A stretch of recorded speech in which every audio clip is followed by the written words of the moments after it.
Okay, and sorry about the delay for a while. Uh, actually had some busy stuff happening in my life, which is also why the desk is a little bit more crowded. But I guess this is a good time to go ahead and review another book since these videos are pretty short. A while back, I actually bought about a bunch of like vintage sci-fi books, and I started reading them. This one is one of the first ones I actually grabbed, mostly because of the cover. The Soft Kill by Colin. And overall, I actually did not like this book at all. It was pretty bad. I'll get into that later. Reason why I chose this one is because I thought the cover looked pretty cool. There's a little bit of a glare because of the light, but I thought that was a unique always love like the artwork of these vintage books. They always have like the best, although sometimes they're not really well represented in the book at all. I had read a couple of them where the books were pretty good, but something happened to cover never actually happened in the book itself. But overall, I just didn't like this book very well. The one problem I have with like some books is that they'll throw words at you that you have no idea what it means. It's not like words people commonly use. It's like words that you have to go to a dictionary and look up like every few paragraphs. That's what this kind of feels like. And if I have to go in and like have a dictionary with me or look it up every time I come across a word that's like between 12 to 20 letters, it ruins the flow of the book.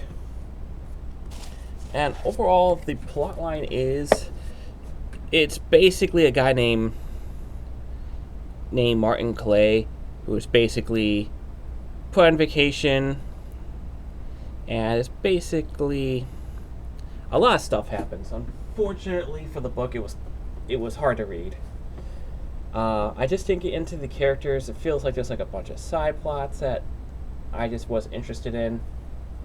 Which is kind of sad because the world building I thought was pretty good. And even the main character himself was a decent character. Unfortunately,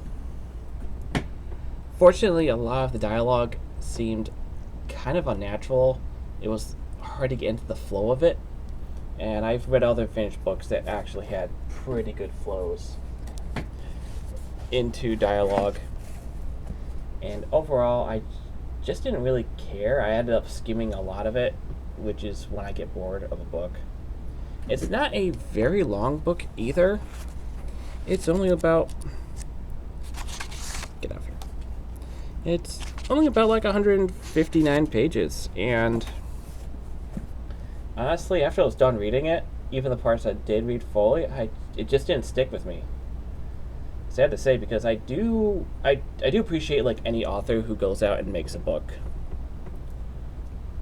and I know what this guy was trying to do. It just didn't work. If I see reviews online, it seemed to be mixed. Like I know a lot of people loved it, and there was a lot of people that actually hated it. So overall, I'm with the people. I just didn't like it. I can't really say I hate a book. I just didn't like it at all.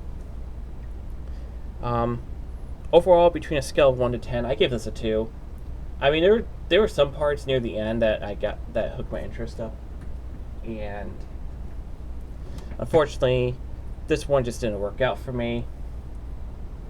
And when I was trying to read into the vintage ones, this was the first book I grabbed for the vintage pile, and I was having almost like regrets, like, oh my god, is the rest going to be like this? But luckily the rest have been pretty enjoyable. So, thank you very much for watching this review. I hope to do more because during the 2-month COVID lockdown, I read quite a few books. I know I was going to do the Game of Thrones review, but I'm still working on the last book. I got that. I'm reading it, and I'm just going to do a whole mega episode with the Game of Thrones books once I'm done reading the last one, which hopefully will be at some point. So this is Killer at Wiz's Book Reviews, and if you like this, please subscribe and please leave a like and subscribe, and even leave a comment. If you don't, I don't really care. I just do this for fun. So I'll see you next time.